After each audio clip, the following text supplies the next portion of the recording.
গল্প শুনতে আমরা সকলেই ভালোবাসি, আর গোয়েন্দা বা অদ্ভুতের গল্প তো আমাদের সকলেরই প্রিয়। তাই টকিপিক্স আপনার জন্য নিয়ে এসেছে জাহানারা সিদ্দিকীর লেখা গল্প ফারাও রাজার অভিশাপ। গল্পের চরিত্রাভিনয় সৃজন গুপ্ত, দীপায়ন মালাকার, সঞ্জিত বিশ্বাস এবং অন্যান্যরা। গল্পের পোস্টার ডিজাইন রেডিয়েন্ট। গল্পের এডিট এবং special effects Michael Rony Mallick. গল্প পরিকল্পনা এবং পরিচালনায় পল্লব গায়েন। শুরু হচ্ছে আমাদের আজকের গল্প ফারাও রাজার অভিশাপ।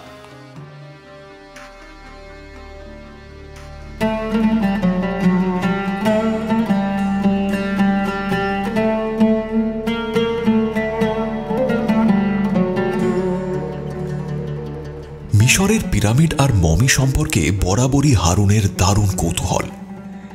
সেই 4-5 হাজার বছর আগেও তারাও যেসব অসাধারণ পিরামিড বানিয়েছিল, এই যুগের বৈজ্ঞানিকরা তাদের নির্মাণ কৌশলের রহস্য আবিষ্কার করতেই পারেননি।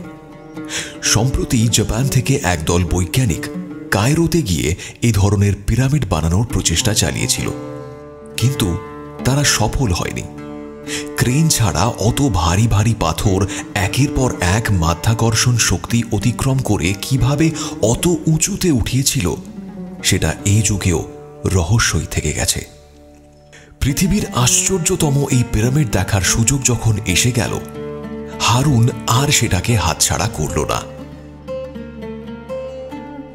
ইউনিভার্সিটির ফাইনাল পরীক্ষা শেষে ওরা 3 বন্ধু কি করবে খুঁজে বেড়াচ্ছিল। সবাই অবস্থাপন্ন ঘরের ছেলে, হাতে পয়সা কড়ির অতটাও অভাব নেই। কিছু একটা অ্যাডভেঞ্চার করার ইচ্ছে প্রবল, অথচ কি করবে ভেবে পাচ্ছে না। এমন সময় রফিক প্রস্তাব দিয়ে বলল, হ্যাঁ বলি কি, চলো দেশভ্রমণে যাই। আমিন সহোৎসাহে লাফিয়ে উঠল, হ্যাঁ ঠিক বলেছিস। হারুনও এই প্রস্তাবে সায় দিল। প্রস্তাবটা সত্যি আকর্ষণীয়। সে জিজ্ঞেস করল, আচ্ছা তাহলে কোথায় যাওয়া যায়? রফিক বলল, পৃথিবীর 7ম আশ্চর্যের একটি এখনো টিকে আছে যে দেশে, সেখানে গেলে কেমন হয়? হারুন বলে উঠল, পিরামিড মানে মিশরে? রফিক হেসে বলল, হ্যাঁ ঠিক তাই। প্রথমে কায়রো, সেখান থেকে গ্রিসের ক্র্যাকোপলিস, তারপর রোমের ভ্যাটিকান সিটি। বাকি কথাগুলো আর বলার প্রয়োজন হল না। সবাই দারুণ উত্তেজিত হয়ে উঠল। রফিকের সব ব্যাপারেই জ্ঞান আর উৎসাহ বেশি। বাকি দুজনকে সে জ্ঞান প্রদান করে বলল, মিশরের বিভিন্ন অঞ্চলে প্রচুর পিরামিড রয়েছে। কায়রো শহর ছাড়িয়ে মরুভূমির মধ্যে এদিক ওদিক ছড়িয়ে ছিটিয়ে রয়েছে প্রায় 70টির মতো পিরামিড। তবে ওগুলো অক্ষত অবস্থায় নেই। সবচাইতে ভালো কন্ডিশনে রয়েছে গিজার 3টি বিশাল পিরামিড। পিরামিডের ভেতরটাও বাইরের মতো বিশাল বিশাল পাথর খণ্ডে পরিপূর্ণ। তবে এর মাঝেই রয়েছে রাজা ও রানীর অন্তিম শয়ন কক্ষ। রাজা রানীর কক্ষে প্রচুর মূল্যবান হিরে জহরত আর সোনাদানা থাকায় পিরামিডের প্রবেশপথটা মিশরীয়রা লুকিয়ে রেখেছিল। চোরেরা প্রবেশপথ খুঁজতে গিয়ে বহু পিরামিড ধ্বংস করে। তবে বিখ্যাত গিজার 3টে পিরামিড এখনও অক্ষত এবং প্রবেশপথ অর্থাৎ সুড়ঙ্গ দিয়ে রাজা রানীর চেম্বারে ঢোকা যায়। হারুন জিজ্ঞাসা করল, রাজা রানীর মমি এখনো সেখানে আছে? রফিক বলল, ওদের মমিগুলো কর্তৃপক্ষ কায়রো মিউজিয়ামে রেখে দিয়েছে। আমিন অধৈর্য হয়ে বলল, আচ্ছা সেসব নয় হলো, কিন্তু কবে যাচ্ছি আমরা? পাসপোর্ট, ভিসা এসব ঝামেলা সারতে কিছু সময় তো লাগবেই। রফিক যেহেতু এদের মধ্যে সবচাইতে চালাক চতুর, সেই সব বন্দোবস্ত করার জন্য দৌড়দৌড়ি শুরু করল। 10 দশেক বাদে সে উজ্জ্বল মুখে বাকি দুজনকে জানালো, শোনো, মিশরের একজন লোকের সঙ্গে আমার এক আত্মীয়র পরিচয় রয়েছে। ওর বিশাল পুরনো আমলের একটা বাড়ি রয়েছে। আর্থিক অবস্থা পড়তির দিকে হওয়ায় ওরা এখন কয়েকটা ঘর ট্যুরিস্টদের কাছে ভাড়া দিয়ে অর্থ উপার্জন করে। আমরা সেই বাড়িটাতে উঠব। আমার আত্মীয় ওদের ওখানে ছিল, সেই ওদের সঙ্গে যোগাযোগ করে সব বন্দোবস্ত করে রাখবে। এমনকি এয়ারপোর্ট থেকে ওরা সকলকে উঠিয়েও নিয়ে যাবে। বাড়ির মালিকের নাম হামেদ। সে নাকি প্রাচীন মিশরীয়দের ভাষা টাষাও পড়তে জানে। ওই আমাদের ঘোরাঘুরি ব্যাপারেও বেশ সাহায্য করতে পারবে। কি বলো? আমিন বলল, তবে তো ভালোই হয়, বিদেশে জানাশোনা লোক থাকলে নিরাপদ বোধ করব। হারুনও এক বাক্যে প্রস্তাবটা লুফে নিল। যথাসময় প্রস্তুতি পর্ব সারা হলে ওরা তিনজন প্লেনে উঠে বসল। মিশরের ওপর দিয়ে প্লেনটা যখন উড়ে যাচ্ছিল, হারুন নিচের দিকে বিস্মিত দৃষ্টিতে তাকিয়েছিল। চারদিকে যেন বালির সমুদ্র। হঠাৎ করেই তার চোখে পড়ল একসঙ্গে দাঁড়ানো তিনটি পিরামিডের দিকে। ওপর থেকে দেখেই সে বুঝতে পারল এগুলোই সেই প্রখ্যাত পিরামিড অফ গিজা। ওপর থেকে ছোট দেখালেও আয়তনে এতটাই বিশাল যে এত উঁচু থেকেও স্পষ্ট চোখে পড়ছে। প্লেনটা বিমানবন্দরে অবতরণ করার পর হামিদ স্বয়ং এসে ওদের অভ্যর্থনা জানালো। বিশাল দেহী, লম্বা, ফর্সা 40-70 এক লোক, মুখে ঘন কালো গোঁফ, চোখ দুটো বড় বড়। চেহারা দেখলে মনে হয় যেন হাসতে জানে না। তার সঙ্গে একটা নড়বড়ে জিভ, তাতে এয়ার কন্ডিশন কাজ করছে না। অগস্ট মাস, দুপুরের তপ্ত হাওয়া এসে শরীরটা যেন পুড়িয়ে দিয়ে যাচ্ছে।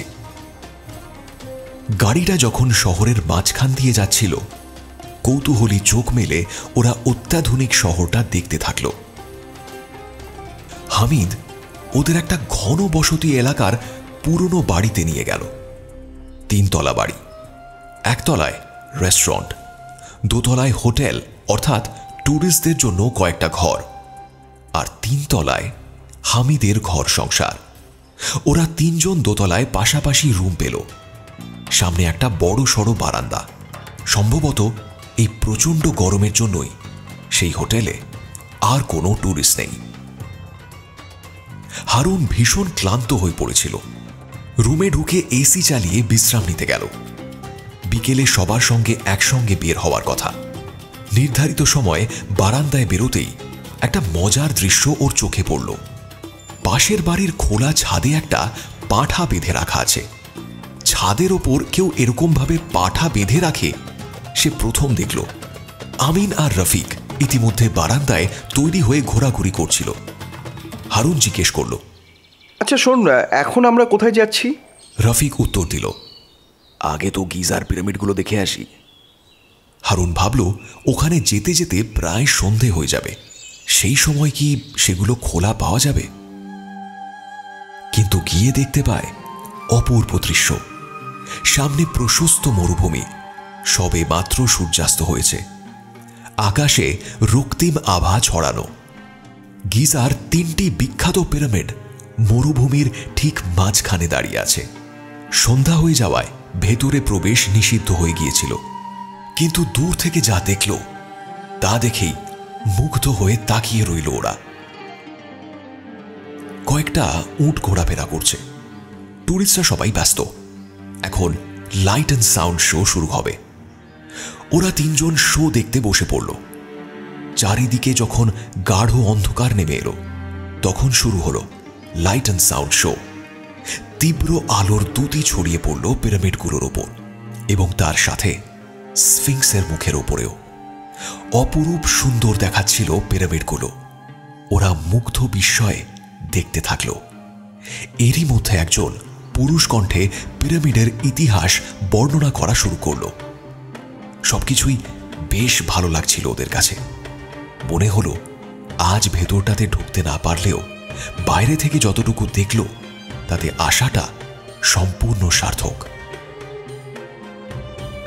ওখান থেকে হারুন আর আমিন সোজা হোটেলে ফিরে এলো। রফিক যদিও ফিরল না। ওর প্রচুর আগ্রহ। ও বাইরে কিছুক্ষণ ঘোরাঘুরি করল। সে রাত করে ফিরে এলে খেয়ে দে তিনজনে মিলে রফিকের রুমে আড্ডা মারতে বসল। স্বভাবতই পিরামিড আর মমি নিয়েই কথাবার্তা শুরু হলো। হারুন বলল, তাহলে কালকে আমরা মমি দেখতে পারবো। রফিক বলল, আমার কিন্তু একটু ভয় ভয় করছে। হারুন সবিষয় জিজ্ঞেস করল, কেন? শুনেছি রাজাদের অভিশাপ রয়েছে। ওদের কক্ষ ভেঙে যারা মমি বা সঙ্গে জিনিসপত্র সরিয়ে নিয়েছিল তারা সবাই রহস্যজনকভাবে মারা গেছে। সবাই বলে ওদের অভিশাপ বাণীতে লেখা ছিল যে কেউ সেখানে প্রবেশ করলে অপঘাতে মৃত্যুবরণ করবে। হারুন কথাটা উড়িয়ে দিয়ে বলল, অভিশাপবাণী তারা রেখে যেতেই পারে, কিন্তু আধুনিক বিজ্ঞানের যুগে এসব বিশ্বাস করার কোনো অর্থ নেই। আর তুমি যে অভিশাপবাণীর কথা বলছো সেটা মাত্র একজন ফারাও রাজার ব্যাপারে ঘটেছিল। আমিন বলল, তুমি কি টোটেন খামেনের কথা বলছো? ঠিক তাই। ভ্যালি অফ কিংসে প্রচুর ধনরত্ন সহ টোটেন খামেনের মমিকৃত দেহ আবিষ্কার হয় 1922 সনে। সেই টুমটা যারা খুলেছিল তাদের অনেকেরই রহস্যজনকভাবে মৃত্যু হয়েছিল।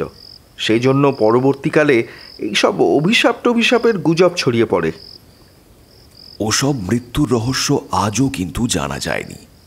আরে না, হয়তো কাকতালীয়ভাবে মৃত্যুগুলো ঘটেছিল, আর লোকজন ওইসব নিয়ে। দেখো, বিজ্ঞান যতই এগিয়ে যাক না কেন, সব রহস্যের সমাধান কি করতে পেরেছে? আর এই অভিশাপ বাণীগুলো যে কুসংস্কার, এমন কোনো প্রমাণ কি আছে? মনে রেখো, পিরামিড বা মমিকে নিয়ে যত রহস্য রয়েছে তার সবটা কিন্তু আমরা এখনও বের করতে পারিনি। কথায় কথায় রাত বাড়ল। রফিক হাই তুলছিল দেখে হারুন আর আমিন বিদায় নিয়ে ওর ঘর থেকে বেরিয়ে এলো।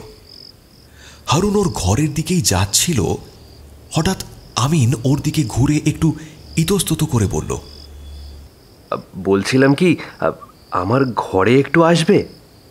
হারুনেরও বেশ ঘুম পেয়েছিল, কিন্তু আমিনের হাবভাব দেখে মনে হলো ওর বিশেষ কোনো কথা বলার থাকতে পারে। কৌতূহলবশত হারুন সঙ্গে সঙ্গে আমিনের প্রস্তাবে রাজি হলো।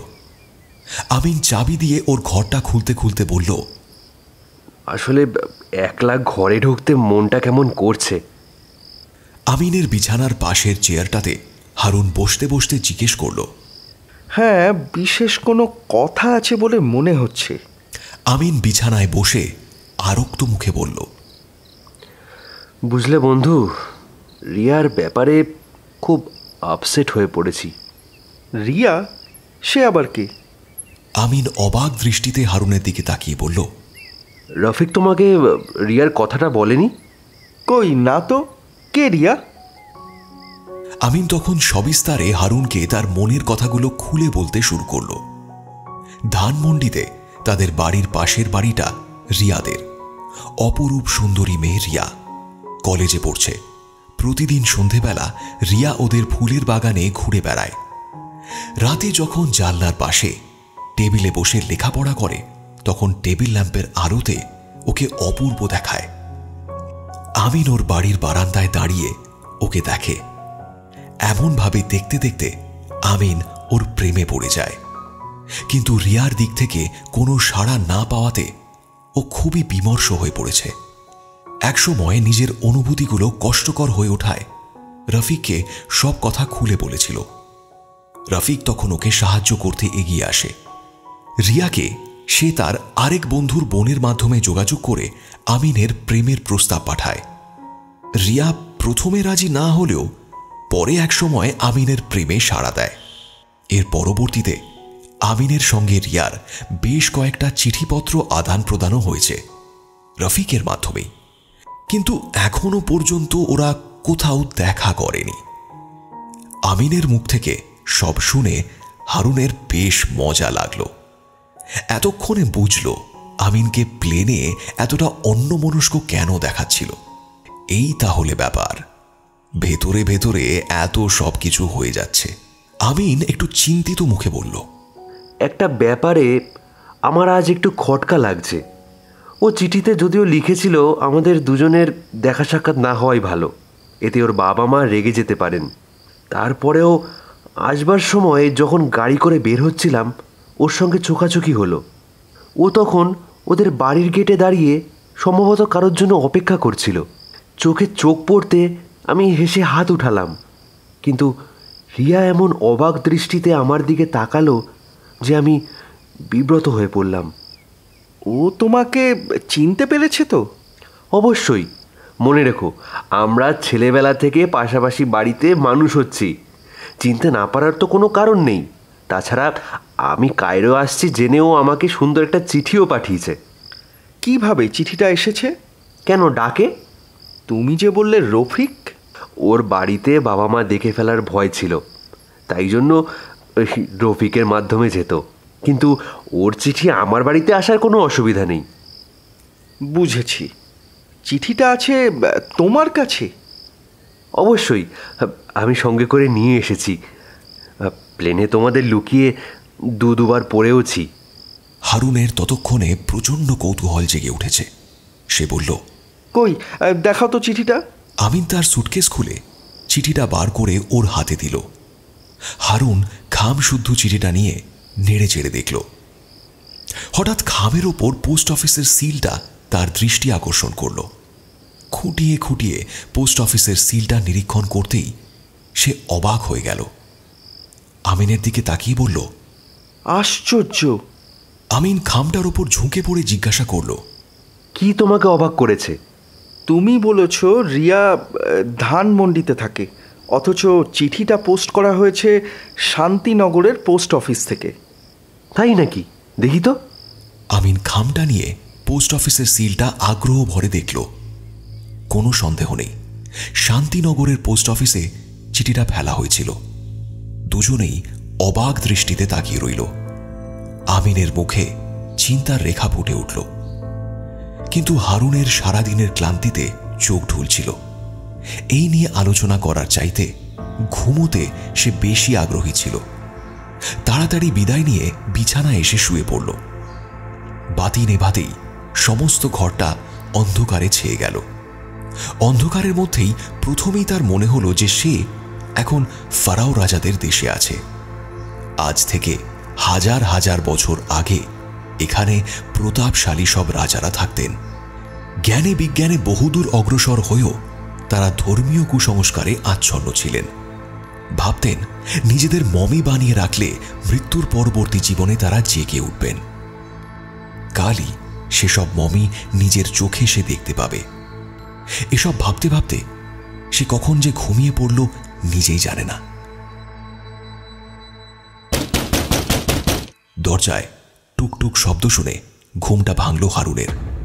কান খাড়া করল সে। কোনো সন্দেহ নেই, কেউ একজন তার ঘরের দরজায় নক করছে। লাফ দিয়ে বিছানায় উঠে বসতেই প্রথমে বেড সুইচটা অন করল। সারা ঘর আলোয় ভরে উঠল। দরজার টোকাটা বন্ধ হয়ে গিয়েছে। তবে কি ঘুমের মধ্যে স্বপ্ন দেখে সেটাকেই সে সত্যি বলে ধরে নিয়েছিল? কিন্তু তাই বা হয় কি করে? ঘুম ভাঙার পরেও স্পষ্টভাবে সে শব্দটা শুনেছে। মনের ভেতর থেকে অস্বস্তিটা না যেতে বিছানা ছেড়ে উঠে গিয়ে দরজা খুলল। কেউ কোথাও নেই, করিডর শূন্য। ঘুরে দাঁড়িয়ে সে দরজাটা বন্ধ করতে যাবে, ঠিক তক্ষুনি একটা বড় সড়ো কাগজের ওপর চোখ পড়ল। নিচু হয়ে হারুন কাগজটা কুড়িয়ে নিল। একখণ্ড প্যাপিরাস, তার ওপর কতগুলো মূর্তি আঁকা। দেহগুলো মানুষের, কিন্তু মুখটা শেয়ালের। এদের লেখনী সম্পর্কে হারুন যতটুকু জানত তাতে বুঝল এইসব চিত্রের মাধ্যমে কিছু একটা সংকেত দেওয়া রয়েছে, কিন্তু সেটা কি উদ্ধার করতে পারল না সে।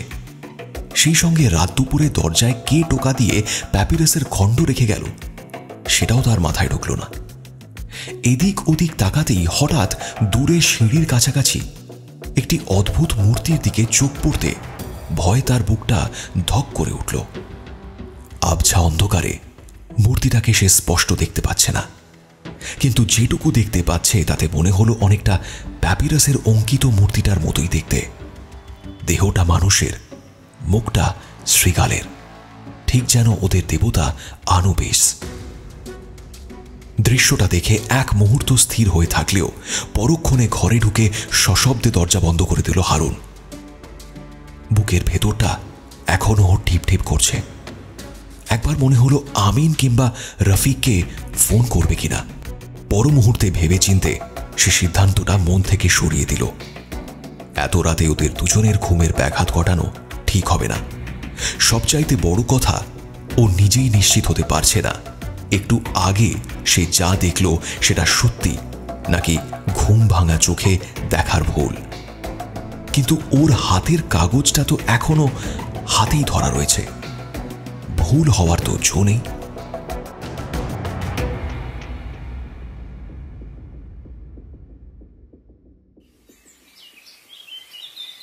পরের দিন সকালে হারুন কথাটা বাকি দুজনকে জানাবে ভাবছে, কিন্তু সে মুখ খোলার আগেই বাকি দুজন একসঙ্গে উত্তেজিতভাবে গত রাতে তাদের অভিজ্ঞতার কথা বলতে শুরু করল। একই কাণ্ড ঘটেছে তাদের ক্ষেত্রেও। মাঝরাতে টোকা শুনে কাউকে দেখতে পায়নি, কিন্তু প্যাপিরাসের ওপর চিত্র সম্বলিত লেখালেখি পেয়েছে। একটা বিষয় সকলেই আবিষ্কার করল, সেটা হলো একই সঙ্গে প্রত্যেকের ঘরে টোকা পড়েনি। যদি সেটা হতো তবে পাশাপাশি তিনজনের ঘর থাকায় দরজা খুলে প্রত্যেকে প্রত্যেককে দেখতে পেত। রফিক এটা নিয়ে মহা দুশ্চিন্তায় পড়ে গেল। সে তাদের কাছ থেকে প্যাপিরাসগুলো সংগ্রহ করে হামিদের কাছে ছুটল। সে যখন প্রাচীন ফারাওদের ভাষা জানে তখন সেই উদ্ধার করতে পারবে সেই প্যাপিরাসগুলোয় কি লেখা আছে। ইতিমধ্যে গতকাল রফিক হামিদের সঙ্গে কথাবার্তা বলেছে। ওদের এসে জানিয়েছিল সে নাকি চমৎকার একজন মানুষ, মিশরীয় সভ্যতার ইতিহাসের ওপর প্রচুর জ্ঞান রাখে। সেই সভ্যতা এবং ফারাও রাজাদের বিচিত্র সব কাহিনী সে রফিককে শুনিয়েছে। রফিক যখন নিচে, হারুন আর আমিন তখন নিজেদের মধ্যে বিষয়টা নিয়ে আলাপ করতে থাকল। আমিন শঙ্কিত মুখে বলল, গত রাতে চোর টোর আসেনি তো? তাহলে এই কথা কেন মনে হলো তোমার? দেখো, আমার সঙ্গে প্রচুর ডলার আছে। হারুন জিজ্ঞেস করল, এত ডলার কেন এনেছো? আমিন একটু ইতস্তত হয়ে বলল, রফিক ব্যবসায় প্রচুর মার খেয়েছে, ওর ভ্রমণ খরচাগুলো আমাকেই দিতে হচ্ছে। ও অবশ্য টাকা নিতে সহজে রাজি হতে চায়নি, কিন্তু আমি দেখলাম ওর এরকম আর্থিক দুরবস্থার সময় আমার পাশে দাঁড়ানোটা দরকার। ও রিয়াকে পাবার ব্যাপারে এত সহযোগিতা করেছে, আমারও প্রতিদানে ওর জন্য কিছু না করলে ভালো দেখায় না। তুমি বলো, বন্ধুত্ব কি একতরফা হয়? শেষ পর্যন্ত ও ধার হিসেবে টাকাগুলো নিতে রাজি হয়েছে। এই তথ্যগুলো হারুন জানত না। কৌতূহলী হয়ে জিজ্ঞাসা করল, তুমি এত টাকা খরচা করছো? ব্যবসা খুব ভালো যাচ্ছে বুঝি? আমিনের মুখটা শুকিয়ে গেল। কিছু একটা বলবে কি বলবে না এ নিয়ে চিন্তা করে শেষ পর্যন্ত বলেই ফেলল, ব্যবসার অবস্থাটা খারাপ ছিল না। বাবার মৃত্যুর পর আমার অংশেও প্রচুর টাকা এসেছিল, কিন্তু বেশ কয়েক লক্ষ টাকা ধার দেওয়ার পর। ধার? কাকে তুমি এত টাকা ধার দিলে শুনি? কথাগুলো হুট করে বলে সম্ভবত অনুতপ্ত হয়ে পড়েছিল আমিন। তাড়াতাড়ি নিজেকে সামলে নিয়ে বলল, সরি, তোমাকে বলে ফেললাম। আসলে এই কথাগুলো যাতে কাউকে না বলি সেজন্য আমি প্রতিজ্ঞাবদ্ধ। প্লিজ, তুমি আর কিছু জানতে চেও না। হারুন ওর কাছ থেকে এই ব্যাপারে আর কোনো কিছু জানার আগ্রহ দেখালো না। ও যদি কাউকে প্রচুর টাকা ধার দিয়ে থাকে সেটা ওর ব্যক্তিগত ব্যাপার। সে যখন নিজে থেকে বলতে আগ্রহী নয় তখন অত জানবার প্রয়োজন কি আছে। ইতিমধ্যে ওদের কথার মাঝখানে মহা চিন্তিত মুখে রফিক ফিরে এলো। ওর চেহারার দিকে তাকিয়ে ওরা দুজনে একসঙ্গে বলে উঠল, কি ব্যাপার হয়েছে? রফিক বলল, আমরা আজ মিউজিয়ামে তুতানখামেনের সমাধি থেকে উদ্ধারপ্রাপ্ত জিনিসগুলো দেখতে যাচ্ছি। এটা মৃত রাজা পছন্দ করছেন না। তিনি নির্দেশ দিচ্ছেন আমাদের সেখানে না যেতে। যদি যাই তবে তার অভিশাপ আমাদের ওপর পড়বে। আমরা যেন সেই ভয়াবহ পরিণামের কথা স্মরণ করি। হারুন হেসে উঠে তাচ্ছিল্য ভরে বলল, স্রেফ আমাদের সঙ্গে কেউ দুষ্টুমি করেছে। আমিন যদিও বলছিল গত রাত্রে চোর টোর এসেছিল, আমি সেটা মনে করি না। চোর বুঝি এসে ঘরে টোকা দিয়ে প্যাপিরাসের সব লিখে রেখে দিয়ে যাবে? রফিকের মুখ থেকে তবু দুশ্চিন্তার রেখা সরল না। সে বলল, যাই বলো, আমি কেমন যেন অশুভ সংকেতের ইঙ্গিত পাচ্ছি। আচ্ছা, তুমি কি এসব কুসংস্কার বিশ্বাস করতে শুরু করেছো? গত রাতে তাহলে আমরা তিনজনই কি ভুল শুনলাম? আর সেটা যদি শুনেও থাকি তবে এই প্যাপিরাসগুলো কে রেখে গেল? আমিন জিজ্ঞেস করল, কি হয়েছিল? রফিক ভয়ার্ত চোখে শূন্যের মধ্যে এদিক ওদিক দেখে নিয়ে বলল, সকালে লোকটাকে মৃত অবস্থায় পাওয়া গেছিল। কিভাবে মারা গেছিল পুলিশ সে রহস্য আজও বের করতে পারেনি। এই প্রথম হারুন ব্যাপারটাতে একটু গুরুত্ব দিল। হামিদও যদি এসব বলে তবে এর মধ্যে গুরুতর কিছু নিশ্চয়ই আছে। তারপরও হারুন এসব অভিশাপ বাণী বলে বিশ্বাস করতে রাজি নয়। কিন্তু এই কুসংস্কারগুলোর মাধ্যমে কেউ কোনো কার্যোদ্ধার করতে চাইছে বলে তার আশঙ্কা হলো। এর মধ্যে আমিন বলল, শেষ পর্যন্ত এত দূরে এসেও ফিরে যাব? হারুন বলল, হোটেলটা বদলে বরং দেখা যেতে পারে। ঠিক আছে, আজ রাতটা দেখি। আজও যদি তেমন কিছু ঘটে কাল সকালেই তাহলে আমরা না হয় অন্য হোটেলে চলে যাব। তবে হামিদের কথা যদি বিশ্বাস করতে হয় তাহলে এ ধরনের ঘটনা শুধু নাকি এখানেই নয়, অন্যান্য হোটেলেও ঘটেছে। অনেকেই এসব জানে, কিন্তু বাইরে প্রচার হলে ট্যুরিজমে অসুবিধা হবে বলে এরা এসব ঘটনা চেপে গিয়েছে। কথাটা হারুনের বিশ্বাস করতে কষ্ট হলো। এই ধরনের কাণ্ডকারখানা ঘটলে পত্রিকাতে অবশ্যই এসব নিয়ে লেখালেখি হতো। বিজ্ঞানীদের দল সারা বিশ্ব থেকে ছুটে এসে গবেষণা শুরু করে দিত, কিন্তু কেউ কিছু জানল না এ কি করে হয়। বিষয়টা নিয়ে সে গভীরভাবে ভাবছিল। আমিন সে সময় প্রস্তাব দিয়ে বলল, চল চল, এসব নিয়ে আলোচনা না করে আগে পিরামিডগুলো দেখে আসি। ওরা তিনজনে একসঙ্গে পিরামিড দেখতে চলল। কিন্তু ভাগ্য আজ অপ্রসন্ন। আজ থেকে পিরামিডের ভেতরে সংস্কারের কাজ শুরু হয়েছে, ফলে দর্শনার্থীদের প্রবেশ করতে দিচ্ছে না। কাজ শেষ হলে আবার ভেতরে যাওয়ার অনুমতি পাওয়া যাবে। আমিন মনকে সান্ত্বনা দিয়ে বলল, বাইরে থেকে তো দেখলাম, ভেতরে যখন রাজারানীর মমি নেই তখন শুধু চেম্বার না দেখলেই বা কি। তার চাইতে বরং চল স্ফিংসটা ভালো মতো দেখি। ওরা তিনজন তপ্ত বাড়ির উপর দিয়ে স্ফিংসের কাছে গিয়ে দাঁড়ালো।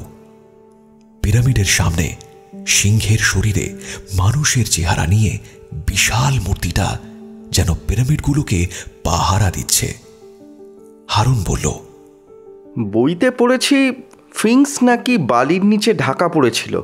প্রত্নতত্ত্ববিদরা ওটাকে খুঁড়ে তারপর বের করে এনেছে। রফিক বলল, বালির নিচে ঢাকা না থাকলে বহু আগেই ওটা ধ্বংস হয়ে যেত।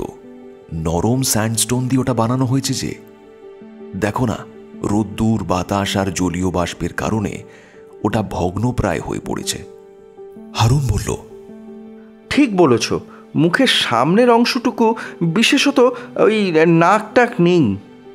রোদ্দুর ইতিমধ্যে মরুভূমির বালিকে এত উত্তপ্ত করে তুলেছিল যে সেখান থেকে বিচ্ছুরিত গরমের আভাতে ওরা বেশিক্ষণ সেখানে দাঁড়াতে পারল না।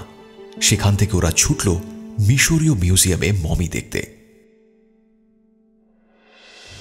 পাথরে নির্মিত মিউজিয়ামের সামনেই ফারাওদের যুগের কতগুলো মূর্তি দাঁড়িয়ে রয়েছে। মাঝখানে জল ভর্তি চৌবাচ্চা, ভেতরে প্যাপিরাস গাছ, দেখতে অনেকটা নলখাগড়া গাছের মতো। এদের একসঙ্গে পিষে মণ্ড বানিয়ে সেই যুগে কাগজের মতো প্যাপিরাস বানানো হতো। প্যাপিরাসের ওপর সেই সময়কার মানুষজন প্রচুর লেখালেখি করে গেছে। এসব পাঠোদ্ধার করেই আধুনিক যুগের মানুষ তাদের সম্পর্কে বিস্তারিত জানতে পেরেছে। মিউজিয়ামের ভেতরে ঢুকে তারা খুশিতে অভিভূত হয়ে গেল। চারিদিকে অজস্র মমি, এদিক ওদিক ছড়ানো। এত মমি যে সেই যুগে বানানো হয়েছিল চোখে না দেখলে বিশ্বাস করতে কষ্ট হয়। মমিগুলো ব্যান্ডেজের মতো কাপড় দিয়ে পেঁচানো। ভেতরের মানুষটা কেমন ছিল বাইরে থেকে দেখে সেটা অনুমান করা সম্ভব না। যে শবাধার বা সার্কোফেগাসের ভেতর মমিগুলো রাখা ছিল সেগুলো কাঠের তৈরি, উপরে মানুষের ছবি আঁকা। সমস্ত মিউজিয়ামটা তাদের সমাধিস্থল থেকে উদ্ধারকৃত জিনিসপত্রে পরিপূর্ণ। সেই যুগে যে এত সব সুন্দর সুন্দর জিনিসপত্র তৈরি হতো চোখে না দেখলে ওরা বিশ্বাস করতে পারত না। বিশেষত কতগুলো পশু পাখির মূর্তি এত জীবন্ত যে হারুন মুগ্ধ বিস্ময়ে তাকিয়ে রইল। ওর জন্য আরও বিস্ময় অপেক্ষা করছিল।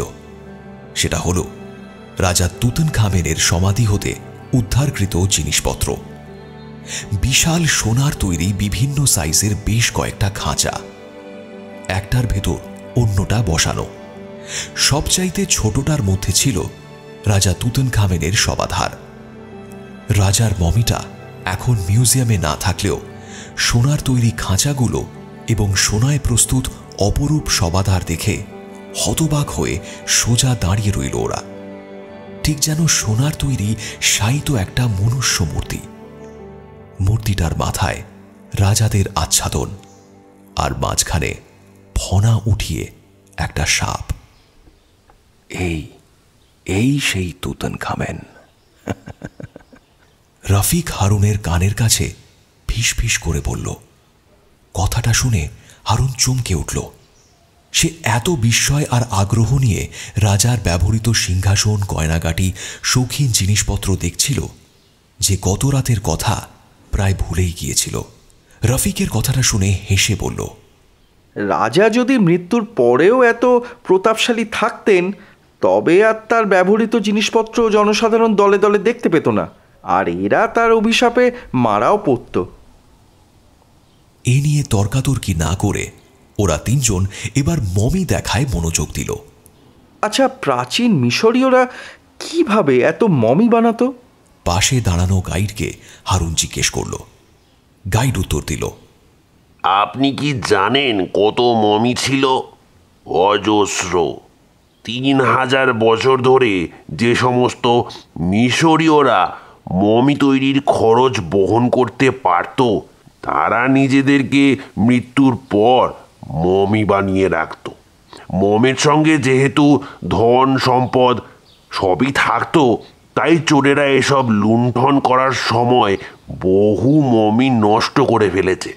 শুনলে অবাক হবেন, মমির ব্যান্ডেজগুলো খুলে অনেকে কাগজের কাজ চালিয়েছে, আবার কেউ কেউ এগুলো জ্বালানি হিসাবেও ব্যবহার করেছে। আমিন আন্তরিকভাবে দুঃখিত চিত্তে বলল, অথচ এগুলো তৈরি করতে কত অর্থই না খরচ করতে হয়েছিল। অবশ্যই খুব উচ্চপদস্থ কর্মকর্তা, প্রিস্ট, রাজকীয় কর্মচারী এবং সর্বোপরি রাজা রানীরাও প্রচুর অর্থ খরচ করে এ ধরনের মমি হয়ে থাকতে পারত। ফারাওরা আবার বিশ্বাস করত মৃত্যুর পর তারা দেবতা হবে, সেজন্য তাদের শুধু মমি নয়, বিশাল আয়োজন সহ পিরামিডের মধ্যে কবর দেওয়া হতো। হারুন একটু নিরাশ কণ্ঠে বলল, কিন্তু মানুষগুলোকে যে ব্যান্ডেজের মধ্যে রেখে দিয়েছে, কে কেমন দেখতে কিছুই বোঝা যাচ্ছে না। গাইড হেসে বলল, হ্যাঁ, সেটা অবশ্য ঠিক। তবে আমি আপনাদের খোলা মমি দেখাতে পারি, কিন্তু সেজন্য আপনাদের আমাকে এই 50 পাউন্ড দিতে হবে। এত চার্জ কেন? ওগুলো দেখানো তো বেআইনি, কিন্তু এখন মিউজিয়ামের এক অংশে সংস্কারের কাজ চলছে বলে খোলা মমিগুলোকে অন্য একটা ঘরে রেখে দেওয়া হয়েছে। আমি আপনাদের গোপনে সেখানে নিয়ে গিয়ে দেখিয়ে দিতে পারি। আচ্ছা, এগুলো বুঝি অন্য সময় দর্শকদের জন্য খোলা থাকে? কখনোই না। এখানকার ধর্মীয় জঙ্গি গ্রুপটা হুমকি দিয়েছে যে মৃতদেহ মানুষকে দেখিয়ে টাকা উপার্জন করা হলে তারা মিউজিয়ামটিকে বোমা মেরে উড়িয়ে দেবে। সেই জন্য মিউজিয়াম কর্তৃপক্ষ ওগুলোকে দর্শকদের জন্য খোলা রাখে না। ওরা ভেবে দেখল প্রস্তাবটা বেশ আকর্ষণীয়, তবু দরাদরি করে অঙ্কের অর্থটা খানিকটা কমিয়ে আনল। গাইডটা মিউজিয়ামের এক কর্মচারীর সহায়তায় ওদের দালানের একটা প্রান্তে নিয়ে গেল। ঘরে প্রবেশ করতেই দেখতে পেল বিশাল সব কাঁচের জারের মধ্যে উন্মুক্ত মমি রাখা। কর্মচারীটি একটা বিশাল কাঁচের জারের উপর থেকে কাপড় সরিয়ে নিতে স্পষ্টভাবে মমিটা চোখে পড়ল। একজন শায়িত পুরুষ মানুষ। দেখে মনে হচ্ছে যেন ভেতর থেকে রক্ত আর জল সব শুষে নেওয়া হয়েছে। আবার ঠিক কঙ্কালের উপর চামড়া বসানো তাও নয়, অনেকটা মাছ শুকিয়ে শুটকি করলে যেরকম দেখায় সেরকম। রং কালচে হয়ে গেছে, চোখ দুটো বোজা, মাথার চুল থেকে হাতের নখ এমনকি দাড়ি পর্যন্ত অবিকল তেমনই অবিকৃত অবস্থায় রয়েছে। এটা যে মমি হতে পারে দেখে যেন ওদের বিশ্বাস হতে চাইল না। হারুন মিউজিয়ামের কর্মচারীটিকে বলল, ধুর, এটা কি করে মমি হবে? তুমি ধাপ্পা দিচ্ছ। সে ঈশ্বরের দোহাই দিয়ে জানালো সে আসল মমি দেখিয়েছে, কিন্তু হারুন মানতে নারাজ। হারুন বলল, তুমি দেখানোর জন্য এত দাম নিচ্ছ। সে দর কমিয়ে বলল, ঠিক আছে, তুমি তাহলে 30 পাউন্ড দাও। সেটাও বেশি হয়ে গেল। ঠিক আছে 20 পাউন্ড। দুজনে দরাদরি করছে। ঠিক এই সময় একজন মিশরীয় ভদ্রলোক সেখানে প্রবেশ করলেন, আর কর্মচারীটি ঊর্ধ্বশ্বাসে অন্য দরজা দিয়ে দৌড় দিল। সেই ভদ্রলোকও তাকে তাড়া করে বেরিয়ে গেল। গাইডটি বলল, শিগগিরই চলুন, এখানকার অফিসার দেখে ফেলেছে। ওদের মনটা খারাপ হয়ে গেল। কর্মচারীটিকে টাকাটা দেওয়া হলো না, অথচ মমি দেখানোর জন্য সে বেচারাকে নিশ্চয়ই হেনস্থা হতে হবে। বিশাল মিউজিয়াম, কোনটা ছেড়ে কোনটা দেখবে ওরা? তারপরেও যতটা পারল ঘুরে দেখল। ফেরার সময় অনেক খুঁজেও সেই কর্মচারীটিকে কোথাও দেখতে পেল না। আমিন আবার জিজ্ঞেস করল, আচ্ছা, ওরা কিভাবে মমি বানাতো? গাইডটা উত্তর দিল, মমি তৈরি করতে প্রায় 70 দিন সময় লাগতো। নাড়ি ভুঁড়ি আর মগজ সকৌশলে বের করে ওর মধ্যে নেট্রন দিয়ে ভরিয়ে রাখত। তারপর সুনির্দিষ্ট সময় শেষে লম্বা সরু লিনেন দিয়ে মৃতদেহটাকে জড়িয়ে ব্যান্ডেজের মতো বেঁধে রাখত। ওরা তিনজন অভিভূত হয়ে মমিগুলোকে দেখতে লাগলো। রাতে খাওয়া দাওয়ার পর মমির প্রসঙ্গ উঠতেই রফিক বলল, দেখো, অনেক কুসংস্কার মাঝে মধ্যে কিন্তু ফলে যায়, নইলে অদ্ভুত সব কুসংস্কার এখনো টিকে আছে কিভাবে? যে দুই একটা কুসংস্কার দৈবাত ফলে যায়, মানুষ সেটাই বড় করে দেখায়, আর যেগুলো ফলে না সেগুলো অত লক্ষ্য করে না। পাশ্চাত্যের শিক্ষিত সমাজগুলো তাহলে এখনো কুসংস্কার মানে কেন? হারুন এর জুৎসই একটা জবাব দেওয়ার জন্য মুখ খুলতে যাচ্ছে, ঠিক এমন সময় দরজায় টোকা পড়ল। তিনজন একসঙ্গে সেদিকে ফিরে তাকালো। আমিন রসিকতা করে বলল, আবার প্যাপিরাস নিয়ে কেউ হাজির হলো না তো? হারুন উঠে গিয়ে দরজাটা খুলল। সামনে একজন বেয়ারা দাঁড়িয়ে, হাতে পরি ব্যাগে 3টে মাঝারি আকারের কাগজের সুন্দর প্যাকেট। হারুনের জিজ্ঞাসু দৃষ্টি অনুভব করে সে নিজে থেকেই বলল, স্যার, প্যাকেটটা কেউ নিচে রেখে গেছে, এর উপর আপনাদের নাম লেখা থাকায় দিয়ে গেলাম। প্যাকেটগুলো সহ হারুন ফিরে এলো। পুরো ব্যাপারটা তার কাছে অবিশ্বাস্য মনে হচ্ছে। সত্যি সত্যি প্যাকেট 3টের ওপর বড় বড় লাল কালিতে তাদের তিনজনের নাম আর রুম নাম্বার লেখা রয়েছে। এখানে কে তাদের এসব পাঠাবে? আমিন সভয়ে বলল, ভেতরে আবার বোমা ঠোমা নেই তো? রফিক উৎসাহ ভরে বলল, খুলে দেখি না আগে। একটা প্যাকেট ও হাতে উঠিয়ে মোড়ক খুলতে থাকল। হারুন আর আমিন উৎসুক দৃষ্টিতে ভেতরে কি আছে দেখার জন্য তাকিয়ে রইল। রফিক মোড়কের ভেতর থেকে একটা কালো পাথরের মূর্তি বের করে আনল। মূর্তিটার মাত্র একটা চোখ। সেদিকে তাকিয়ে হারুন অস্ফুটে বলে উঠল, দেবতা হোরাস। রফিক ততক্ষণে প্যাকেটটার ভেতর থেকে আরেকটা টুকরো প্যাপিরাস বের করে এনেছে, ঠিক গত রাতের মতোই। এই ছোট্ট প্যাপিরাসের খণ্ডের ওপর কতগুলো মানুষ, পাখি এবং জন্তুর ছোট ছোট ছবি। কিছু একটা লেখা রয়েছে ওখানে। পড়তে না পারলেও সে অনুমান করতে পারল সেটা কোনো সতর্কবাণী হবে। বাকি প্যাকেট দুটো ওরা দ্রুত খুলে ফেলল। ভেতর থেকে ঠিক একই রকম মূর্তি এবং প্যাপিরাস খণ্ড বেরিয়ে এলো। ওদের হতভম্ব দৃষ্টির সামনে প্যাপিরাস খণ্ডটি হাতে নিয়ে রফিক দরজার দিকে এগোলো। আমিন পেছন থেকে ডাক দিয়ে বলল, কোথায় যাচ্ছ? হামিদের কাছে গিয়ে ভেতরে কি লেখা রয়েছে পাঠোদ্ধার করার চেষ্টা করি। কিছুক্ষণের মধ্যে রফিক ফিরে এলো। ওর চোখে মুখে উদ্বেগ আর আতঙ্ক ফুটে উঠেছে। ওদের সামনে বসতে বসতে বলল, ব্যাপারটা তো আর অবহেলা করলে চলে না। এখানে কি লেখা রয়েছে জানো? আমরা যদি অবিলম্বে কালকের মধ্যে কায়রো ত্যাগ না করি তবে ভয়াবহ পরিণাম নেমে আসবে। আমিন বলল, নিশ্চয়ই আমাদের সঙ্গে কেউ তামাশা করছে। কথাটা ও বলল বটে, তবে ওর কথার সুরে জোর নেই। রফিক বলল, কি করা যায় এখন? হারুন বলল, মিশরে এসে পিরামিডের ভেতরে না ঢুকে ফেরত যাবার কোনো অর্থ আছে? আমি আবারও বলছি, এসব স্রেফ কেউ দুষ্টুমি করেছে। হতে পারে হামিদ বিদেশি পেয়ে আমাদের সঙ্গে রসিকতা করছে। এ নিয়ে আমাদের মাথা ঘামানোর কোনো প্রয়োজন নেই।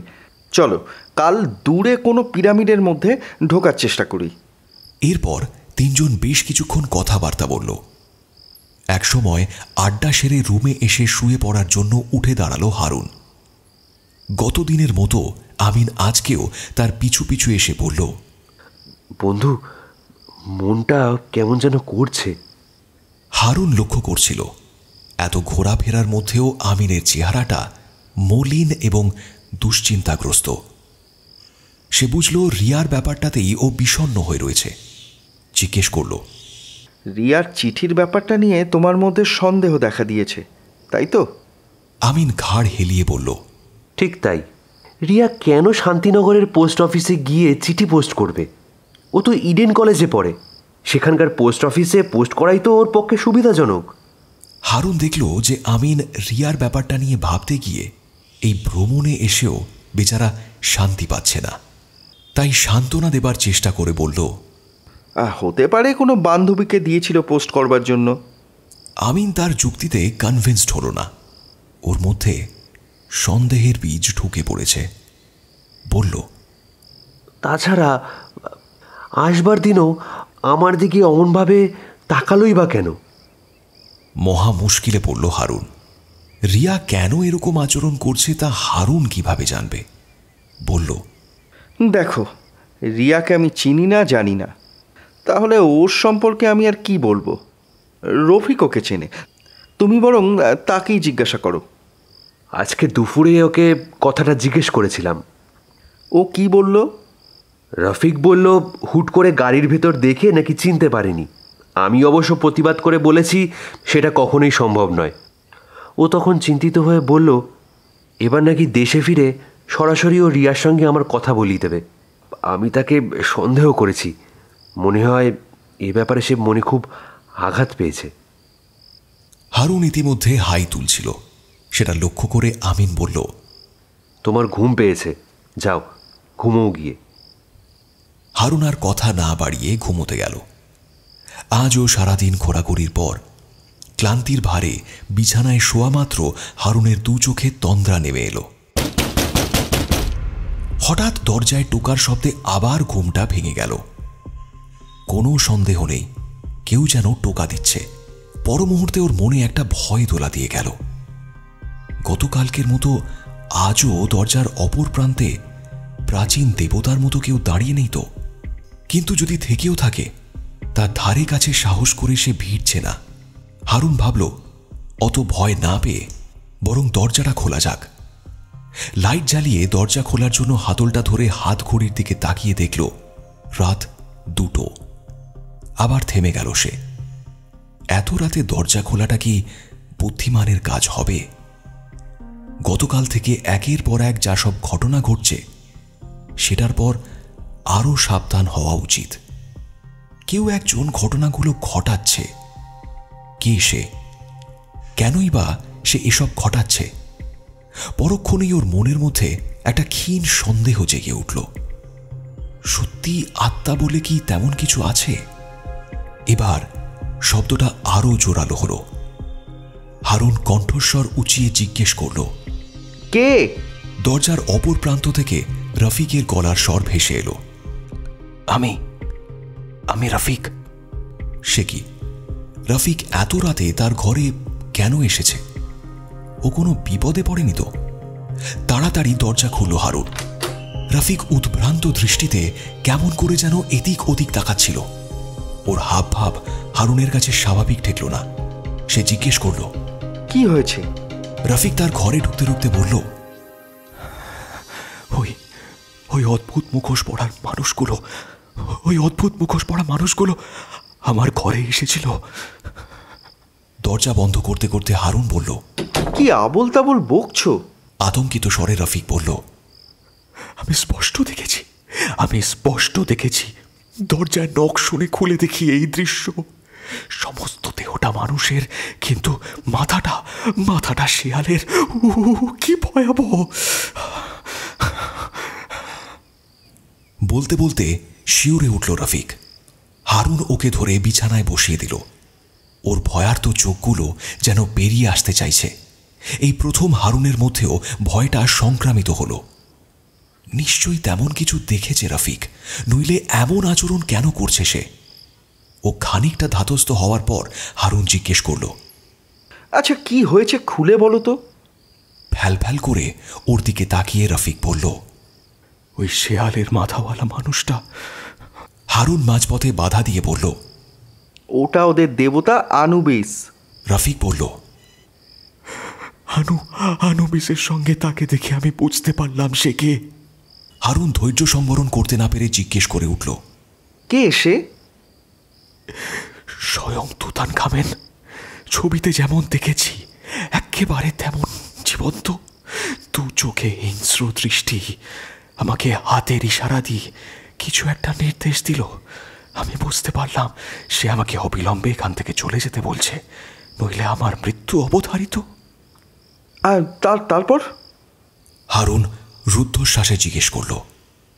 রফিক ঢোক গিলে বলল, আমি ভালো মতো বোঝার আগে ভোজবাজির মতো দুটো মূর্তি যেন হাওয়ায় মিলিয়ে গেল। হারুনের মনে হলো ব্যাপারটা স্রেফ চোখের ভুল। সে ওকে বুঝিয়ে বলল, দেখো, সারাক্ষণ তুমি ফারাও রাজাদের অভিশাপের কথা ভাবছো, সেই জন্য কল্পনা থেকে এই ধরনের দৃশ্য দেখতে পেয়েছো।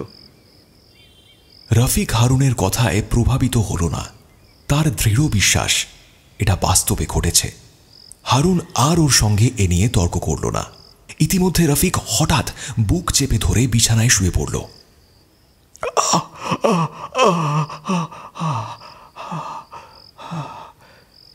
ওর বাঁ দিকের বুকে ব্যথা শুরু হয়েছে। হারুন রীতিমতো ঘাবড়ে গেল। এই বিদেশ বিভুঁইয়ে রফিক যদি অসুস্থ হয়ে পড়ে তবে সে তো মহা সমস্যায় পড়ে যাবে। ওর পাশে বসে জিজ্ঞেস করল, ডাক্তারকে খবর দেব? রফিক সজোরে মাথা নেড়ে বলল, না না, দরকার নেই। হঠাৎ করে ঘুম ভেঙে ওরকম একটা দৃশ্য দেখে খুব শক পেয়ে গেছিলাম, তাই বুকটা ধরপড় করছে। যাকে একটু বিশ্রাম নিলে ঠিক হয়ে যাবে। রফিক সেই যে হারুনের বিছানায় শুল, ব্যথাটা সেরে যাওয়ার পরও সে তার রুমে ফিরে যেতে রাজি হল না। ওর ভয় দেখে হারুনের মধ্যে এক ধরনের অস্বস্তির সৃষ্টি হয়েছিল। অশরীরী কিছুর অস্তিত্ব সত্যি আছে কিনা সেটা নিয়ে সন্দেহ দেখা দিয়েছিল। ও থাকাতে ভালোই হলো। ওর আর ভয় করল না। দুজনে পাশাপাশি বিছানায় শুয়ে খানিকক্ষণ গল্প করল। তারপর এক সময় গভীর ঘুমে তলিয়ে গেল হারুন। ভোরবেলা চোখ খুলে দেখে জানলার পর্দা ভেদ করে জোরালো সূর্যের আলো ঘরে প্রবেশ করেছে। ঘড়ির দিকে তাকিয়ে হারুন চমকে উঠল। বেলা 10টা বেজে গেছে। ধড়মড় করে উঠে দেখল রফিক পাশে নেই। বাথরুমে জলের শব্দ হচ্ছে। ও তাহলে খানিক আগেই উঠেছে।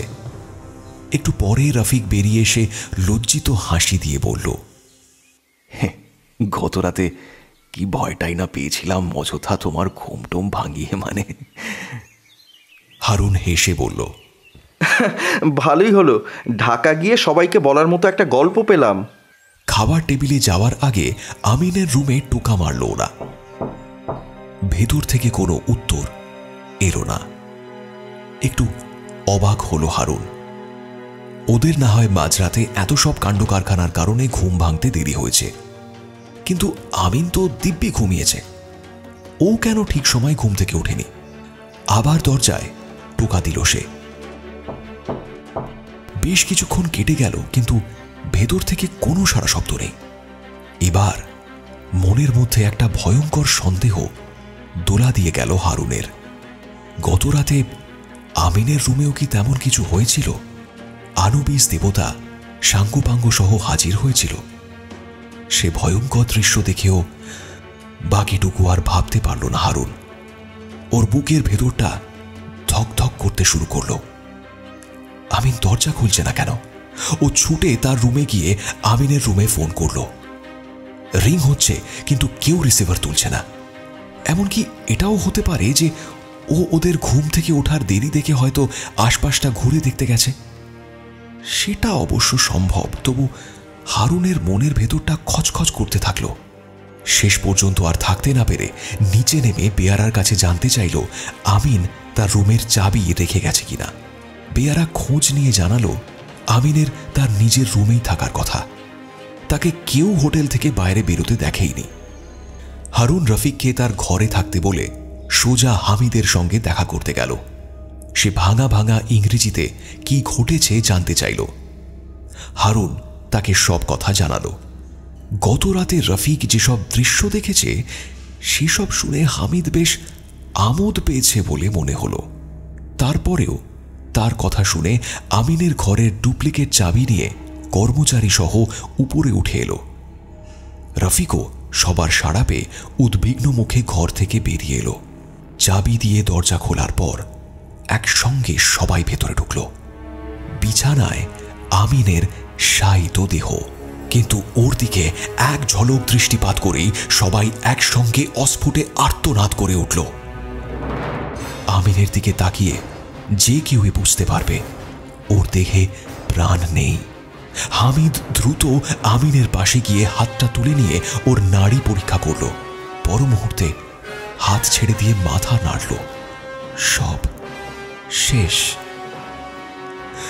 রফিকের চোখে মুখে বিভীষিকা ফুটে উঠেছে। সে অস্ফুটে বলে উঠল, অভিশাপ বাণী তবে সত্য? হারুনের পুরো ব্যাপারটা অবিশ্বাস্য বলে মনে হলো। চোখের সামনে আমিনের মৃতদেহ, তবু এটা যে বাস্তব সেটা যেন ওর মাথায় ঢুকছে না। হতবাক হয়ে সে মৃতদেহটার দিকে এক দৃষ্টে তাকিয়ে রইল। ঘরের নীরবতা ভঙ্গ করে বলে উঠল হামিদ, পুলিশকে তাহলে খবর দিতে হয়। রফিক অবাক হয়ে বলল, পুলিশে কেন খবর দেবে? এখন যত তাড়াতাড়ি সম্ভব মৃতদেহটা নিয়ে আমরা দেশে ফিরে যাই। হামিদ সজোরে মাথা নেড়ে আপত্তি জানালো। দৃঢ় কণ্ঠে বলল, না, কিভাবে মৃত্যু হয়েছে না জেনে লাশটা এভাবে নিয়ে যাওয়ার অনুমতি দেওয়া যাবে না। পরে এ নিয়ে পুলিশের ঝামেলায় পড়ব আমি। পুলিশ এসে ডাক্তার দেখিয়ে সার্টিফিকেট দেবে, তারপর লাশ নেওয়া যাবে। রফিক বলল, কিসের সার্টিফিকেট? কিভাবে মৃত্যু হয়েছে জানা দরকার। হারুন রফিকের দিকে তাকালো। সে আশা করেছিল যে তুতানখামেনের অভিশাপ বাণীর কথাগুলো রফিক হামিদকে স্মরণ করিয়ে দেবে। তাকে এসব কথা তো হামিদই বলেছিল। এখন অপমৃত্যু হলে সবার আগে তারই অনুমান করা উচিত কিভাবে মৃত্যু ঘটেছে। অবশ্য হামিদ যতই অভিশাপ বাণীর কথা বলুক না কেন, আমিনের ভাইরা ছাড়বে না। মৃতদেহ দেশে ফেরত যাওয়ার পর তদন্ত করবেই। পোস্টমর্টমের রিপোর্ট কি আসে জানার জন্য হারুনের মনের মধ্যেও ইতিমধ্যে কৌতূহল জেগে উঠেছে। মনে হচ্ছে এই প্রশ্নের উত্তর তার জানা চাই। কিন্তু এখানে পুলিশ টানা হ্যাচড়া শুরু করলে হারুন শুদ্ধ সবাই আটকে যাবে। বাধ্য হয়ে সে হামিদকে অনুরোধ করল, দেখো, এসব না হয় আমরা দেশে গিয়েই সারব। হামিদ কিছুতেই রাজি হল না। সে সঙ্গে সঙ্গে পুলিশকে খবর দিল। কিছুক্ষণের মধ্যে পুলিশ এলো। মৃতদেহ দেখে কিভাবে মৃত্যু হয়েছে সেটা বোঝা সম্ভব হচ্ছে না। পুলিশ জানালো মৃতদেহ তারা পোস্টমর্টমের জন্য নিয়ে যাবে। সেই সঙ্গে তারা ঘরের যাবতীয় জিনিসপত্র সার্চ করতে শুরু করল। পুলিশ আমিনের দেহটা নিয়ে যাওয়ার পর রফিক হারুনকে বলল, আমি নিশ্চিত গত রাতে আমিনও এই ধরনের কোনো দৃশ্য দেখে হার্ট ফেল করেছে। হারুনের কথাটা বিশ্বাস হল না। আমিনের মৃতদেহ দেখার পর থেকে তার মনে সন্দেহ দানা পাকিয়ে উঠছে। বিছানায় যে পজিশনে আমিন শুয়েছিল তাতে করে কোনো ভয়াবহ দৃশ্য দেখে হঠাৎ মারা গেলে ওভাবে শুয়ে থাকার কথা নয়। হারুন এই প্রসঙ্গটা এড়িয়ে গিয়ে বলল, দেখো, আমার ভালো লাগছে না। চোখের সামনে আমিনের মৃতদেহ দেখে মাথাটা কেমন করছে। আমারও শরীরটা অসুস্থ বোধ করছে। ধুর, কেন যে এই অভিশপ্ত শহরে এলাম। এখন মনে হচ্ছে সিদ্ধান্তটা ভুল নিয়ে ফেলেছি। রফিক ঘরে ঢোকার পর হারুন সরাসরি নিচতলায় হামিদের কাছে গেল। রেস্টুরেন্টে এখন সেরকম ভিড় নেই, মাত্র 4 জন লোক চা খেতে খেতে আড্ডা দিচ্ছে। হামিদ ওকে দেখে জিজ্ঞাসু দৃষ্টিতে তাকালো। হারুন ওর সামনের চেয়ারে বসে বলল, তোমার সঙ্গে আমার কিছু কথা আছে। হামিদ বলল, তোমার বন্ধুর মৃত্যুর ব্যাপারে তো? হারুন মাথা হেলিয়ে বলল, ঠিক তাই। কি কথা বলো? তুমি আমার বন্ধুকে রাজার অভিশাপের কথা বলেছিলে। হারুন গড়গড় করে বাকি কথাগুলো বলতে যাচ্ছিল, কিন্তু তার আগেই ওর চোখের দৃষ্টি থেমে গেল। বিস্ময়ের ছোঁয়া হামিদের চোখে। সে জিজ্ঞেস করল, কি বলছো তুমি? কিসের অভিশাপ? এবার হারুন বুঝল কোথাও একটা গড়বড় রয়েছে। রফিক তাদের যা বলেছে সেসব সত্যি নয়। এর মুখের অভিব্যক্তি দেখে বোঝা যাচ্ছে ফারাও রাজার অভিশাপ সম্পর্কে সে কিছুই রফিককে বলেনি। তবু নিশ্চিত হওয়ার জন্য হারুন তাকে সবকিছু খুলে বলল। হামিদ জানালো, রফিক তার সঙ্গে এ নিয়ে কোনো আলোচনাই করেনি। দেবতাদের আগমন ও এখানে আরও 2-3 জনের লোকের অভিশাপে মৃত্যুর কথা শুনে সে ভীষণ আশ্চর্য হল। হারুনকে তীক্ষ্ণ দৃষ্টিতে নিরীক্ষণ করতে করতে বলল, তুমি তোমার এই বন্ধুটিকে কতদিন যাবৎ চেনো? এই বছর 3। দেখো, ওর কথাবার্তা আমার সুবিধের ঠেকছে না। ওকে ডাকো তো দেখি। রফিককে ডাকার জন্য হারুন সবে সিঁড়ি বেয়ে উঠছে, জুতোর শব্দ শুনে তাকিয়ে দেখে 2 জন পুলিশ। ওকে দেখেই তারা বলল, এক্সকিউজ মি, তোমাকে তোমার বন্ধু সহ থানায় যেতে হবে। হারুনের বুকটা ধক করে উঠল। জিজ্ঞেস করল, কেন? তোমাদের বন্ধুর মৃত্যু তীব্র বিষের ক্রিয়ায় ঘটেছে। এটি স্বাভাবিক মৃত্যু নয়, স্রেফ হত্যাকাণ্ড। হারুনের পা দুটো অবশ হয়ে আসছিল, গলাটা শুকিয়ে কাঠ হয়ে গেছে, তবু কোনো মতে জিজ্ঞেস করল, কিভাবে বুঝলে? মৃতের শিয়রের টেবিলের গ্লাসে সামান্য জল পাওয়া গিয়েছিল। সেটার কেমিক্যাল টেস্ট করে বিষের সন্ধান পাওয়া গেছে। হঠাৎ হারুনের মনে পড়ল আমিনের অভ্যাসের কথা। প্রতিদিন রাতে শোয়ার আগে ও 1 গ্লাস জল নিয়মিত সেবন করত। গতকাল রাতে ওর রুমে বসে আড্ডা মারার সময়ও সে লক্ষ্য করেছে ওর শিয়রের টেবিলে 1 গ্লাস জল রাখা। সেই জলে বিষ এলো কোথা থেকে? নিশ্চয়ই ওকে হত্যা করার উদ্দেশ্যে কেউ বিষ মিশিয়েছে। হারুনের মনে বিক্ষিপ্ত চিন্তাধারা প্রবাহিত হতে থাকল। এমন কথাও মনে হলো যে সে হয়তো আত্মহত্যা করেছে। রিয়াকে কেন্দ্র করে তার মনে অশান্তির ঝড় উঠেছিল। হয়তো ক্ষোভে দুঃখে আত্মহত্যা করার সিদ্ধান্ত নেয় সে, কিন্তু হিসেবে সেটা মিলছে না। গত রাতে তার কাছ থেকে বিদায় নেওয়ার সময় সে বলেছিল আজ রফিকের সঙ্গে রিয়ার ব্যাপারটা নিয়ে বোঝাপড়া সে করবে। অর্থাৎ ঘুমোতে যাওয়ার আগে পর্যন্ত ওর মাথায় আত্মহত্যার চিন্তাই আসেনি। আর যদি এসেও থাকে তবে বিষ জোগাড় করল কিভাবে? এখানে আসার পর থেকে ওরা দুজনে তো একসঙ্গেই আছে। হারুনের নজর এড়িয়ে বিষ সংগ্রহ করা তার পক্ষে সম্ভব না। তাহলে নিশ্চয়ই তাকে খুন করেছে কেউ। কিন্তু কে তাকে হত্যা করতে যাবে? হত্যাকারের মোটিভটাই বা কি? হঠাৎ হারুনের মনে হলো রফিক ওদের দুজনকে রেখে সন্ধ্যায় হোটেলের বাইরে একলা ঘুরেছে। রফিকের কথা মনে হওয়া মাত্র আমিনের কাছে থাকা প্রচুর ডলারের কথা মনে পড়ল। তাড়াতাড়ি বলল, আচ্ছা, আমিনের কাছে কি তোমরা অনেক ডলার পেয়েছো? পুলিশ অফিসারটি বলল, এই ব্যাপারটি আমাদেরও অবাক করেছে। বিদেশ ভ্রমণে এসেছে, অথচ ওর মানি ব্যাগে বা সুটকেসে খুচরো কিছু ডলার ছাড়া আর কিছুই নেই। সবিস্ময়ে হারুন বলল, অসম্ভব! আমি জানি ওর কাছে প্রচুর ডলার ছিল, তবে তবে কি কেউ ডলারগুলো চুরি করবার জন্য আমিনকে খুন করেছে? হামিদ এতক্ষণ নিঃশব্দে সবকিছু শুনছিল। এবার একটু রেগে গিয়ে বলল, তুমি কি বলতে চাইছো? আমার কোনো কর্মচারী সব করেছে? অসম্ভব। দীর্ঘদিন ধরে তারা এখানে আছে, খুবই বিশ্বাসী। স্তব্ধ হয়ে হারুন বসে থাকল। সন্দেহটা আগেও তার মনে এসেছিল, কিন্তু সে বাড়তে দেয়নি। এখন সেটা জোরালো হয়ে মাথা চাড়া দিয়ে উঠছে। রফিক কেন এসব অদ্ভুত গল্প বানিয়ে তাদের ভয় দেখাতে চেয়েছিল, সেটা এখন যেন ক্রমশ পরিষ্কার হচ্ছে। সেদিন সন্ধ্যায় অন্ধকারে মুখোশ পরা কাকে দেখেছিল সে? রফিকের রুমে গতকাল রাতে সত্যি কি আনুবিস দেবতা আর তুতেনখামেন এসেছিলেন? যদি না এসে থাকে, তবে এসব গল্প বানিয়ে তার কি লাভ?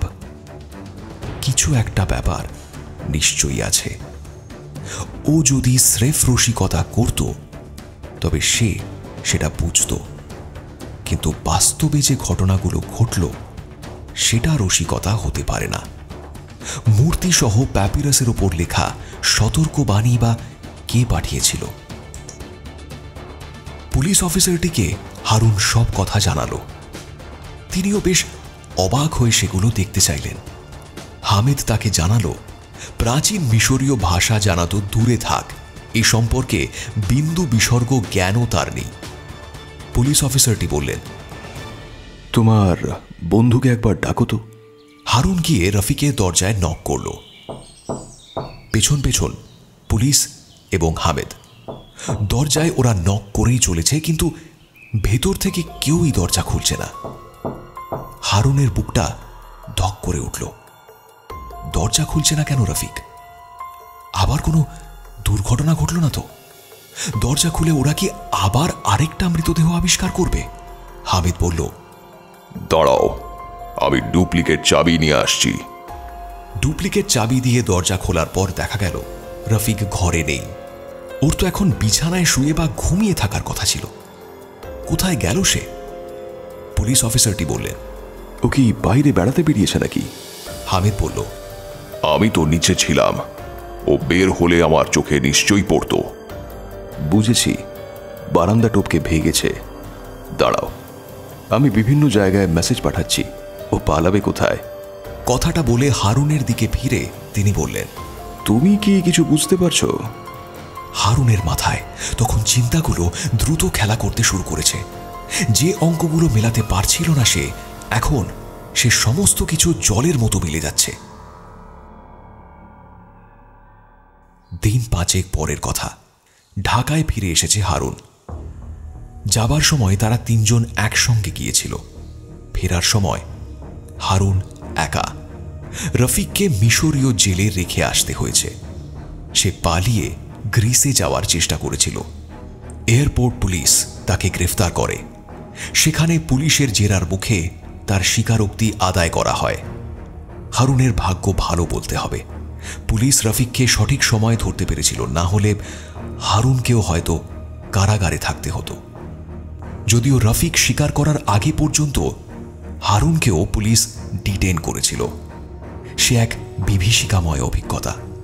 জীবনে হারুন কখনো এতটা ঘাবড়ে যায়নি। তবে রফিককে সন্দেহ করায় হারুনকে জেরার সম্মুখীন হতে হয়নি। সে ছাড়া পেলেও রফিককে তারা মুক্তি দেয়নি। আমিনকে হত্যার অপরাধে সেখানে তার বিচার হবে। হারুন ফেরার সঙ্গে সঙ্গে আমিনের বড় ভাই তার সঙ্গে কথা বলতে এলেন। ইতিমধ্যে আমিনের লাশ তাদের হাতে এসে পৌঁছে গিয়েছিল। দাফন টাফন সব সারা হয়েছিল। আমিনের বড় ভাই হারুনকে দেখে আর নিজেকে সম্বরণ করতে পারলেন না। তার চোখ বেয়ে অশ্রু গড়িয়ে পড়ল। হারুন তাকে সান্ত্বনা দেওয়ার চেষ্টা করল। কিছুক্ষণ পর তিনি নিজেকে সামলে নিয়ে বললেন, তুমি কি প্রথম থেকে শুরু করে আমাকে সব কথা খুলে বলবে? হারুন ঘটনাটা সংক্ষেপে বর্ণনা করে বলল, তাহলে শোনো, আমি রফিকের চক্রান্ত বুঝতে না পারলেও কেউ একজন আমাদের সঙ্গে ইচ্ছে করে এসব করছে সেটা বুঝতে পেরেছিলাম, কিন্তু কেন সেটা আমার কাছে পরিষ্কার হচ্ছিল না। এইসব টোটেন খামেনের অভিশাপ বাণীটানি শুনে রফিক আমাদের মধ্যে যে বিশ্বাস সংক্রামিত করবার চেষ্টা করছিল সেটা অন্তত আমার সাথে হয়ে ওঠেনি। কিন্তু রফিকের তখন অন্য কোনো উপায় ছিল না। আমিনের সঙ্গে রিয়ার প্রেম করিয়ে দেওয়ার বিনিময়ে প্রচুর সুযোগ আদায় করেছিল সে। ব্যবসায় ফেল করার নাম করে প্রচুর অর্থ ধার নিয়েছিল। সেই সব টাকা ফেরত দেওয়ার কোনো ইচ্ছা তার ছিল না। আর আমিনকে প্রতিজ্ঞাবদ্ধ করিয়ে নিয়েছিল যেন সে এ কথা কাউকে না বলে। আর আমিনের মৃত্যু হলে এই কথা আর কেউ জানতেও পারত না। বড় ভাই অবাক হয়ে বললেন, রিয়ার সঙ্গে প্রেম করিয়ে দেওয়ার প্রলোভন দেখিয়ে এত অর্থ রফিক ওর কাছ থেকে সুকৌশলে বের করে নিয়েছিল? কিন্তু দেখুন, ব্যাপারটা পুরো স্রেফ ধাপ্পা। কায়রোতে হাতের লেখা পরীক্ষা করে ওরা প্রমাণ করেছে রিয়ার চিঠি, আর ওই প্যাপিরাসের ওপর লেখাগুলো ছিল রফিকের হাতের। ও সম্ভবত প্যাপিরাসে কিছু লিখে আমাদের ভয় দেখাবার জন্য দরজার সামনে ফেলে রেখে গিয়েছিল। আর আমিনের সঙ্গে ওর কথোপকথনও ছিল পুরোটা বানানো।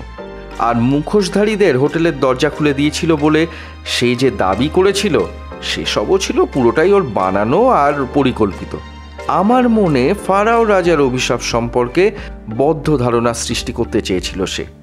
বোঝাতে চেয়েছিল এরকম কোনো দৃশ্য দেখে আমিন হার্ট ফেল করেছে। আমিনের বড় ভাই বললেন, কিন্তু তুমি দরজা খুলে যে দেবতার মূর্তি দেখেছিলে ওটা এলো কিভাবে? রফিক মুখোশ পরে আমাদের মনে দেবতার অভিশাপের ব্যাপারগুলো সত্য বলে তুলে ধরতে চেয়েছিল। কিন্তু বেয়ারার হাতে যে তোমাদের আনুবিস আর টুতানখামেনের মূর্তি সহ প্যাকেট। তার কথা শেষ হবার আগেই হারুন বলে উঠল, সেটাও সে ওইভাবে প্যাকেট করে ওপরে সবার নাম, রুম নাম্বার সহ সবার অজ্ঞাতে রেখে এসেছিল। আমিনের ভাই দীর্ঘশ্বাস ফেলে বললেন, বন্ধুকে এভাবে বিষ খাইয়ে মারতে পারলো সে? হ্যাঁ, পুলিশের কাছে বাধ্য হয়ে সব স্বীকার করেছে রফিক। ও যখন দেখলো আমিনের মনে একসময় সন্দেহ জাগবেই, রিয়ার ব্যাপারটা নিয়ে বেশি দিন ধাপ্পা দেওয়া সম্ভব হবে না, আর ব্যবসার টাকাগুলো আমিন সেই ফেরত চাইবেই, তখন সে আমিনকে সরিয়ে দেওয়ার ফোন দিয়ে আঁটল। মিশরীয় রাজাদের অভিশাপ সম্পর্কে সে আগেই পড়েছিল। মনে মনে পরিকল্পনা আঁটল এই কুসংস্কারের সুযোগ নিয়ে সে আমিনকে হত্যা করবে। সেই উদ্দেশ্যেই রফিক আমাদের মিশরে বেড়াতে নিয়ে আসে। আমি সাক্ষী থাকবো সত্যি দেবতারা এসেছিল আর ওই সব অদ্ভুত কাণ্ড ঘটেছিল। কিন্তু মিশরীয়রা যে এইভাবে পোস্টমর্টম না করে আমাদের ছাড়বে না সেই কথাটাও ভাবতে পারিনি। তবুও পালাবার পথও খোলা রেখেছিল। যখন দেখলো ওরা সন্দেহ শুরু করেছে, ও তখন সিদ্ধান্ত নিল বিকেলের ফ্লাইটে গ্রিসে চলে যাবে। এই কারণেই আগেই সে গ্রিসের ভিসা করিয়ে রেখেছিল। বেগতিক দেখলে সেখান থেকে আর কখনো সে দেশে ফিরত না। ওর হাতে প্রচুর অর্থও ছিল। আমিনের সব টাকা সেই সরিয়েছিল, তাই না? হারুন পকেট থেকে মানি ব্যাগটা বের করতে করতে বলল, টাকাগুলো অবশ্য শেষ পর্যন্ত সে গায়েব করতে পারেনি। পুলিশ রফিকের কাছ থেকে উদ্ধার করে আমাদের হাতে ফিরিয়ে দিয়েছে। এই নিন। ডলার ভর্তি মোটা ব্যাগটা হারুন আমিনের বড় ভাইয়ের হাতে তুলে দিল। বড় ভাই কাঁপা কাঁপা হাতে ব্যাগটা নিয়ে বললেন, এই টাকাগুলো না এসে যদি আমিন ফিরে আসতো।